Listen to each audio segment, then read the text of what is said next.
여러분 안녕하십니까. 아침의 매일경제 시간입니다. 저는 이상훈입니다. 오늘이요 3월의 마지막 날이죠. 올해의 4분의 1이 지난 건데요. 그 사이에 국내에선 대선이 치러졌죠. 그리고요 나라 밖에선 우크라이나 전쟁이 시작됐습니다. 2분기도 참 많은 일들이 지금 기다리고 있는데 새 대통령 취임 그리고 곧바로 지방선거 등입니다. 어제도요 관련 소식들이 많이 쏟아졌는데요. 지금부터 차근차근 하나씩 전해드리겠습니다. 자, 먼저 그럼 일면 기사부터 출발하겠습니다. 먼저 매일경제 보시죠. 자, 부실기업 대우조선 정권 말 지금 알박기 인사가 이루어졌다. 이런 기사 내용입니다. 좀 더 보겠습니다. 자, 사는 주총서 선임을 강행했다.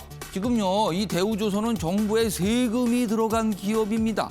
그래서 정부가 어느 정도 영향력을 행사하고 있다. 뭐 이런 기업이거든요. 그런데 새 대표의 문재인 대통령의 동생 동창이 임명이 됐다. 이런 내용입니다. 부실 책임자들 대거 이사 그리고 인수위 만류에도 밀어붙였다. 또 다른 갈래의 인사권 갈등의 모습으로 보입니다.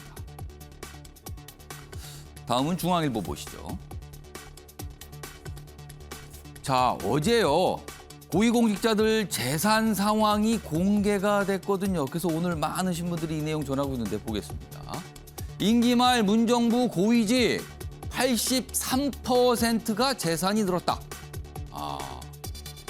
그렇죠. 재산이 늘었습니다. 근데 고위공직자라는 겁니다.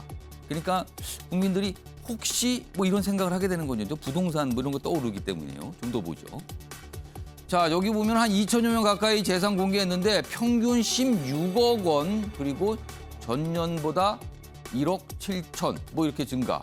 뭐 이런 전체적으로 이제 평균을 냈고요. 작년에 집값이 뛰고 주식이 오른 영향 탓이다. 그리고요. 참모진 가운데는 뭐 75억 정도 재산 뭐 보유 상황이 있는 경우도 있다 이렇게 있습니다. 이게 무슨 잘못이다 이건 아닌데요. 지금 코로나 사태 이후 참 많은 분들 힘든 가운데 고위공직자들 재산이 많이 늘었습니다. 이런 기사거든요. 이거 보시면서 오늘 좀 씁쓸해 하시는 분들 있으실 것 같습니다. 이번엔 경향신문 보시죠. 위중증과의 싸움에 달렸다. 자, 코로나 위중증 1,300명 넘어서 역대 최다를 기록하고 있는 상황이죠. 요양시설 확진 때 경증도 입원 치료한다. 지금 앞으로 이게 뭔가 거리두기 좀 더 완화하겠다 이런 얘기 나오거든요. 곧 발표할 예정인데 가장 중요한 거는 위중증 과연 어떻게 대처해야 되는가 이게 가장 중요하다 이런 내용을 담고 있습니다. 마지막으로 서울신문 확인해 보겠습니다. 자, 이쪽 사진을 좀 봐주세요. 뭔가 하늘로 치솟는 모습이죠. 발사체입니다. 자, 국산 고체 연료 우주 발사체입니다. 군이 이걸 실험을 한 겁니다. 그러니까 이게 고체 연료 발사체니까 여기다 위성을 실 수 있는 거거든요. 그래서 올라가면서 단 분리도 하고요. 일반 뭐 페어링이라고 하죠. 위에서 위성을 실은 곳에 이제 문이 열리는 그런 실험까지 다 마쳤는데 이거는요. 북한 보란 듯 첫 시험 발사를 성공한 겁니다. 이 내용은요. 사전에 예고 없이 시험 발사를 하고요. 그리고 그 이후에 공개를 한 겁니다. 그런데요. 이게 우주 발사체거든요. 지금은요.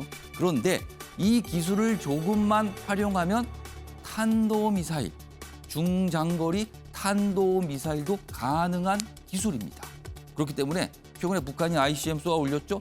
북한 보란 듯이 이거 봤지? 더군다나 우리는 아주 편리하게 쓸 수 있는 고체 연료야. 이거를 과시한 거다. 이렇게 의미부여를 하고 있습니다. 자, 지금까지 일면기사 짚어봤고요. 오늘도 뉴스의 의미를 깊숙하게 짚어주시기 위해 네 분 자리하셨는데요. 한 분씩 소개해드리겠습니다. 자, 먼저 화면 가장 맨 왼쪽에 앉아 계십니다. 윤영걸 전 매경닷컴 대표 나와 계십니다. 그리고요. 그 옆에는요. 박상한 장한대 교수 자리하고 계십니다. 자, 세 번째 자리에는 현근택 변호사 나오셨고요. 그리고 마지막으로 김재섭 전 국민의힘 비상대책위원 자리하고 계십니다. 자, 네 분 안녕하세요.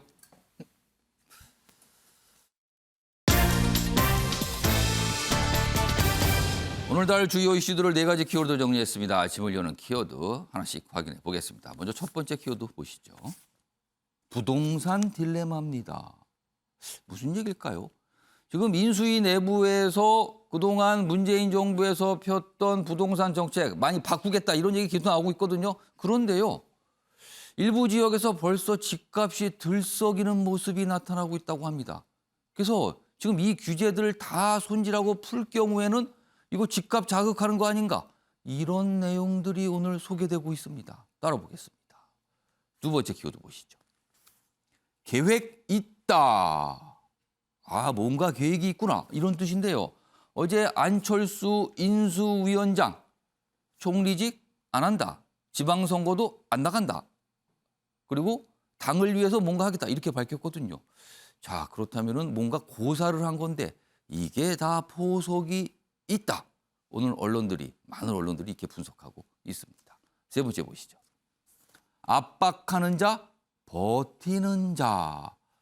앞서서 일명기사, 매경 일명기사에 나왔던 어떤 인사권과 관련된 갈등 모습이 있었거든요.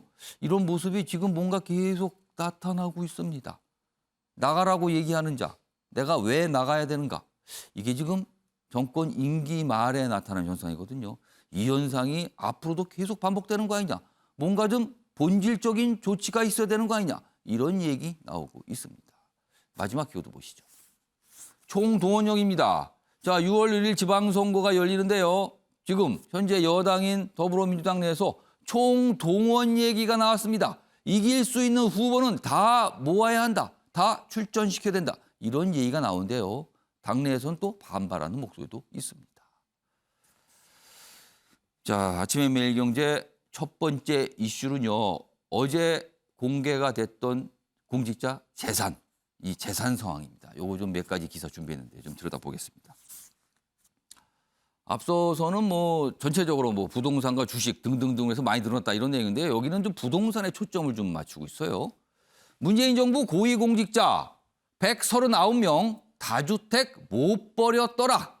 자, 문재인 정부에서 공직자들 특히 고위공직자들은 주택 하나만 가져라. 이게 원칙 아니었습니까? 그런데요. 재산 사항 보니까요. 2주택 이상 꽤 됩니다. 이렇게 나온 겁니다. 자, 집 팔아라. 종용 속에 소폭 줄었지만 6명 가운데 1명꼴로 2채 이상 여전히 보유하고 있다. 그리고 장관 중에 유일하게 2채 가지신 분, 그리고 어떤 분들은요, 공기업에 계신 분은 16채를 가지신 분도 있답니다. 그리고요, 서울 아파트, 특히 서울 아파트를 3채 보유하고 있다. 뭐 이런 내용까지 여기 소개돼 있습니다. 그러면 이게 다들 아마 사정이 있으신 분도 있고 아닌 분도 있겠지만 이게 좀 국민들 눈에 보기에 좀 그렇다. 좀 이런 기사죠. 일단 재산 공개 상황, 지금 현 정부 상황이고요. 다음 내용도 좀 하나 더 보겠습니다. 자, 여기는요, 인수위에서 지금 참여해서 일하고 계신 분들 재산을 또 분석했군요. 이 내용은요, 어제 있었던 재산 공개 상황이라기보다는 그동안 여기서 공직을 하신 분들이 많기 때문에 그동안 발표됐던 내용을 모은 겁니다. 인수위 그리고 윤석열 당선인 참모의 절반 들여다보니까 빅4의 똘똘한 한 채를 갖고 있더라. 자, 빅4. 서울의 빅4. 그러니까 강남 3구 플러스 용산을 말하는군요. 용산 최근에 굉장히 주목받고 있죠. 일로 지금 집무실을 옮기겠다고 한 곳 아닙니까? 그런데 참모들 많은 경우가 여기에 갖고 있다. 이 뜻입니다. 좀 더 보겠습니다. 자, 빅4 지역 소유 주택 평균가는 28억 원입니다. 28억 원이요. 그리고 문재인 정부 청와대 1급 이상보다 20%포인트 가까이 많다. 이렇게 돼 있습니다. 다만 다주택자는 상대적으로 좀 적다. 그러나 확실히 똘똘한 한 채를 갖고 있다. 이 뜻입니다. 지금. 박찬 교수님. 그러니까 연속해서 비교해 본 기사였어요. 문재인 정부의 고위직 그렇게 집을 팔라고 했는데도 여전히 6명 가운데 1명은 다주택을 보유하고 있다. 그리고 인수위에서는 상대적으로 다주택자는 적지만 굉장히 서울에서 이른바 똘똘한 한 채들 갖고 계시다. 이런 뜻이거든요. 정부가 바뀌어도 공직자의 부동산 보유 이거 계속 논란이 될까요? 어떻게 보십니까? 네, 뭐 논란이 또 한 번 불 것으로 예상이 됩니다. 우리가 한 2년 전이었나요? 다주택자들에 대한 규제 속에서도 아파트 값이 폭등을 하니까 예. 이제 여론이 고위공직자들이 다주택 가지고 있으면서 다주택자 규제하는 건 너무한 거 아니냐. 너희나 그렇죠. 잘해라. 그렇게 시작이 됐죠. 그렇죠. 예. 그렇게 시작이 됐습니다. 결국은 청와대가 대통령이 나서서 두 채 이상 가지고 있는 사람 팔아라라고까지 얘기를 했고 이게 하나의 청와대 지침이 됐고 그렇습니다. 그래서 실제로 장관들 중에서는 왜냐하면 청문회가 있다 보니까 한 분 빼놓고는 지금 다 1주택자예요. 청문회 그 상황에서 그 다주택 보유 상황에 대한 질타를 견딜 수가 없다 이거죠, 그거는. 그렇죠. 그러니까 장관들은 청문회 때문에 다주택자가 거의 없고 예. 민주당 국회의원도 그 170여 명 가운데 예. 공천 때 다주택자들 엄청나게 비판했거든요. 많이들 팔았죠. 그렇죠. 그래서 지금 6명인가 8명만 다주택자입니다. 그러니까 청문회가 있거나 공천 심사가 있으면은 예. 그나마 이게 약발이 먹혔는데 이거를 조금 확대해서 1급 공직자로 가니까 다르더라. 역시나 쉽지 않더라. 왜냐하면 일반 국민들 중에서 다주택자가 15.8%인데 예. 이번에 공개된 고위공직자들의 다주택자 비율이 17%거든요. 조금 높군요. 오히려 일반 국민들보다 조금 높습니다. 조금 낮아도 지금 질타를 받을 판인데 조금 높다 오히려 이거죠. 조금 더 높으니까 대통령이 뭐라고 해도 이 대한민국의 이 부동산 사랑은 예. 쉽게 변하지 않는구나. 자, 문재인 정부는 어차피 이제 곧 끝나니까 예. 그렇다 치고 그러면 다음 정권은 어떨까? 국민의힘 국회의원이 100여 분밖에 안 됩니다. 이 중에 다주택자가 40여 명이 넘습니다. 자, 그러면 정권 바뀌고 그분들이 여권의 핵심 인사가 될 텐데 또 부동산 얘기가 나오겠네요. 나올 수밖에 없는 거죠. 자, 규제 풀어줬더니 그러면은 그분들은 다주택자 논란에선 벗어날 겁니다. 그런데 부동산 가격이 만약에 상승해서 이익을 얻었다. 자, 이렇게 되면 이제 여권이 될 국민의힘의 국회의원들이나 고위공직자들이 그로부터 얼마나 재산이 증가됐는가에 대한 여론의 질타가 쏟아질 가능성이 뒷말이 있는 거죠. 나오겠네요. 그러니까 다주택도 아니라서 무슨 문제가 되는 기준에 온 것도 아니고 그렇다고 주택 하나 갖는 게 무슨 문제되는 건 아니지만 금액 자체가 또 높아버리면 왜냐하면 문재인 정부의 부동산 정책 실패를 질타하면서 예. 정권을 잡으셨는데 예. 부동산 가격이 또 상승하고 그로부터 고위공직자들의 부동산 가격 상승으로 인한 어떤 재산 증식이 확연하게 드러난다면 이 부분은 또 다른 논란을 빚을 수밖에 없는 그런 내관이 될 수 그런 있다. 분들이 만약에 그런 지적이 나올 때 아니 원래부터 그 지역에 갖고 있었는데 오르는 걸 어떻게 하란 말입니까? 이러면 어떻게 되는 거죠? 그렇죠. 문재인 정부에서도 예. 그런 논란이 굉장히 많았었는데 이 부분에 대해서 이제 참 앞으로 부동산 정책을 가격을 높게 상승시키지 폭등하지 않으면서도 수요 문제가 해결될 수 있는 그런 묘책을 찾아야 되는데 예. 굉장히 힘든 과제가 될 거라고 예상이 됩니다. 자, 일단 상황은 이렇습니다. 자, 그럼 이런 상황에서 지금 인수위에서 부동산 규제를 손질하겠다. 그러니까 방향은 완화하는 쪽으로 손질하겠다는 거예요. 그 내용이 좀 계속 나오고 있거든요. 기사 좀 2가지 준비했는데요. 먼저 하나 보겠습니다. 다음 기사입니다. 소형 빌라 그리고 다세대 이런 주택들은 주택수 합산에서 뺀다. 이런 얘기가 지금 나오고 있습니다. 그러니까 예를 들어서 아파트를 여러 개 갖고 있으면 이건 다주택이지만 그게 아니라 작은 빌라나 다세대 주택을 갖고 있는 거는 주택수 계산해서 빼겠다는 겁니다. 뭐 정해진 건 아니지만 이런 얘기가 나오고 있다는 거죠. 자, 인수위에서 다주택 요건을 완화하는데 이 취지는 자, 이런 거를 좀 갖고 계신 분들이 임대를 활발하게 할 수 있도록 임대 공급을 유도해 주거 안정을 꾀하겠다. 이런 목적이라고 합니다. 이렇게 해서 검토 중이에요, 지금 이게. 그리고 주거용 오피스텔 역시 주택수 합산해서 뺄 수 있다. 이런 얘기가 지금 나오나 봅니다. 이게 또 규제 완화 차원이죠. 자, 그러면은 이게 어떻게 되는 걸까요?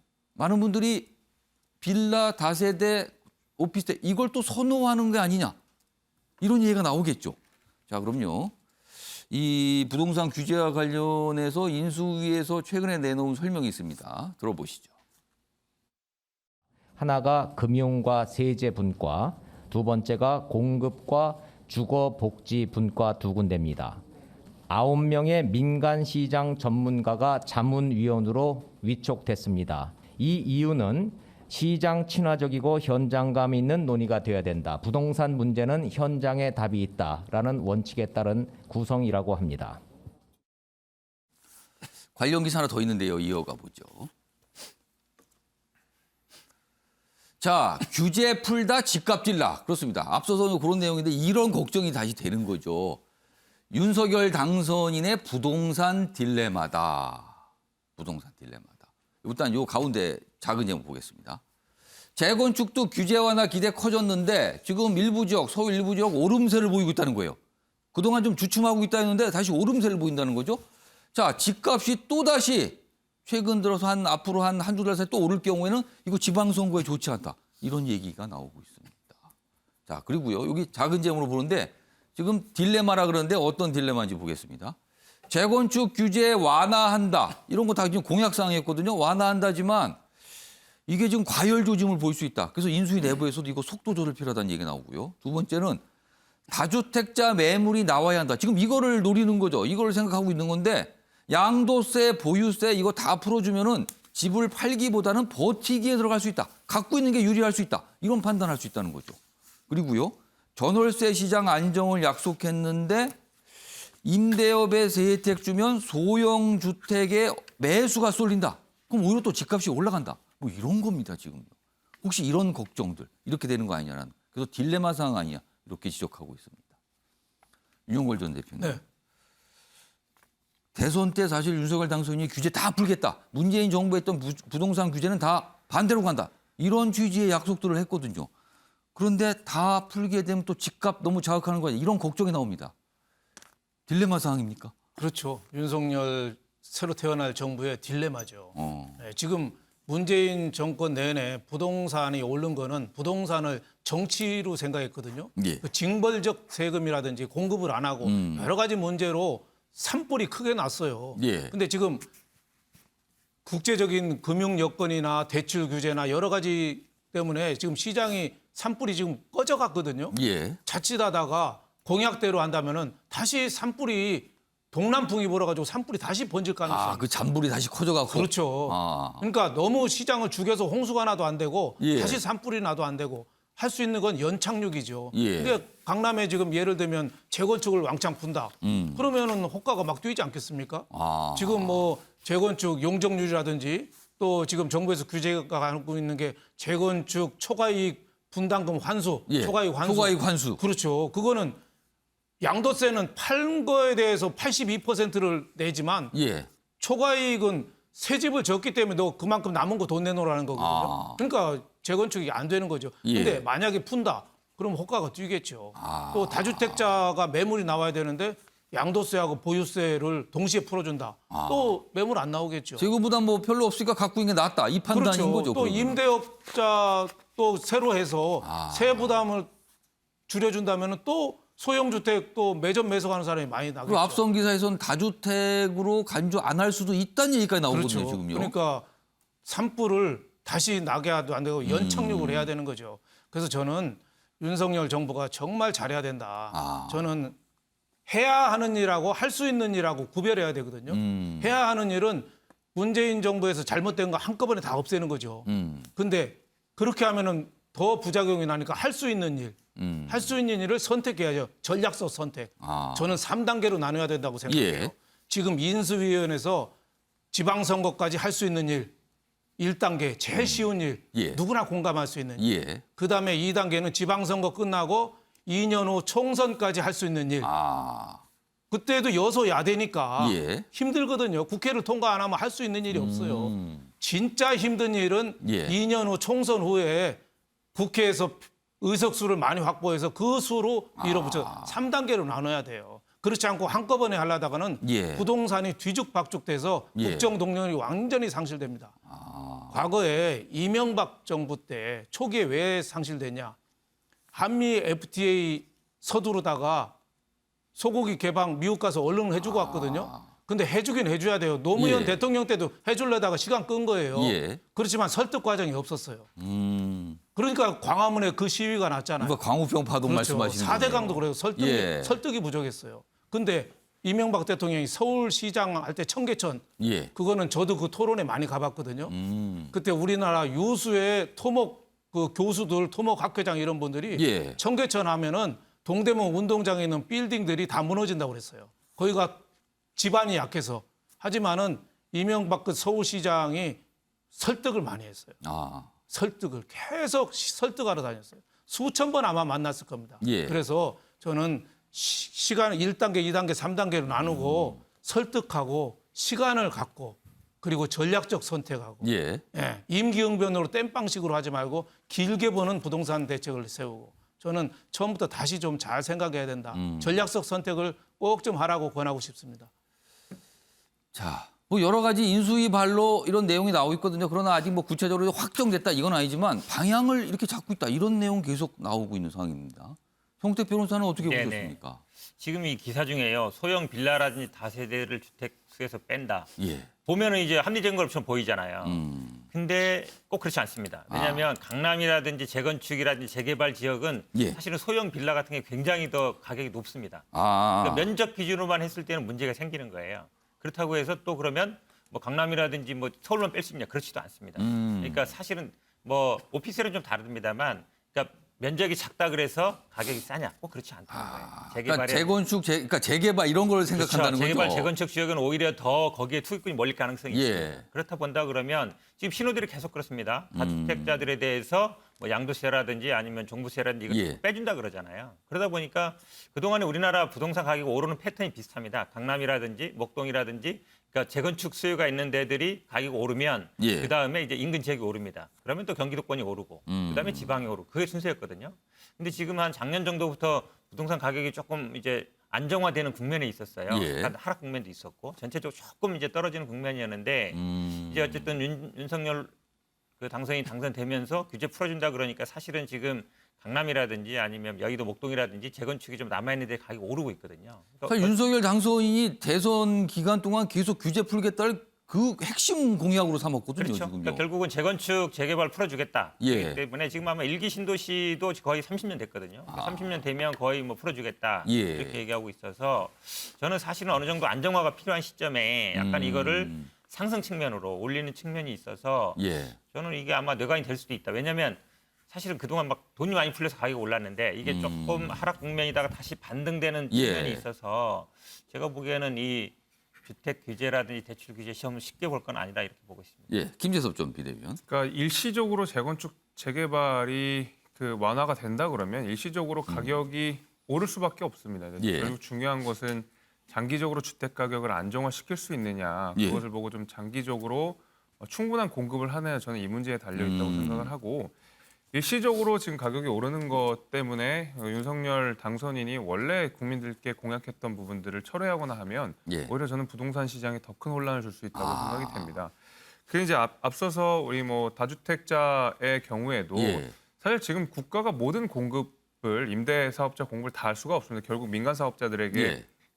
이 임대 사업을 넘겨야 되는데 사실 두 가지가 있죠. 임대 사업자는 그러니까 임대료를 받아가지고 수입이 되는 경우가 있고 그 집이 자산 가치가 올라서 예. 또 돈을 버는 경우가 있는데 이 두 가지를 다 허용할 수는 없을 것 같습니다. 그러니까 모든 규제를 다 풀 수가 없는데 적어도 지금 우리 전월세가 굉장히 많이 올라 있는 상황 아닙니까? 예. 임대차 3법 때문에 그 부분은 조금 우리가 임대료 상승은 규제할 필요가 분명히 있을 것 같습니다. 왜냐하면 서민 주거의 예. 안정을 꾀해야 되는 것 때문에 다만 말씀 주신 대로 이 자산 가치가 오르는 것까지 우리가 임대 사업자들한테 전면적으로 허용할 수는 없거든요. 저는 그래서 지금 사실 인수위에서 나온 내용들은 자산 가치를 오르는 것에 대해 조금 더 완화를 시켜주는 것 같아요. 왜냐하면 다주택자의 경우에도 세금을 좀 깎아주겠다 예. 이런 접근 방식이니까 저는 그래서 개인적인 생각은 이런 다주택자들이 자산 가치를 오르는 것을 조금 더 뭐 완화시켜 줄 것이 아니라 예. 임대료 이쪽을 좀 억제하는 방식으로 그러니까 차등적으로 억제하는 방식으로 좀 장기적으로 이 임대료 보조를 한다든지 하는 식으로 해서 임대료 상승을 좀 억제하는 것이 더 중요한 규제가 아닐까 싶습니다. 자, 일단 좀 지켜봐야겠습니다. 인수위가 끝나게 되면 뭔가 좀 정리가 되거든요. 그때 이제 구체적인 모습으로 정책들이 좀 나올 겁니다. 기다려 보겠습니다.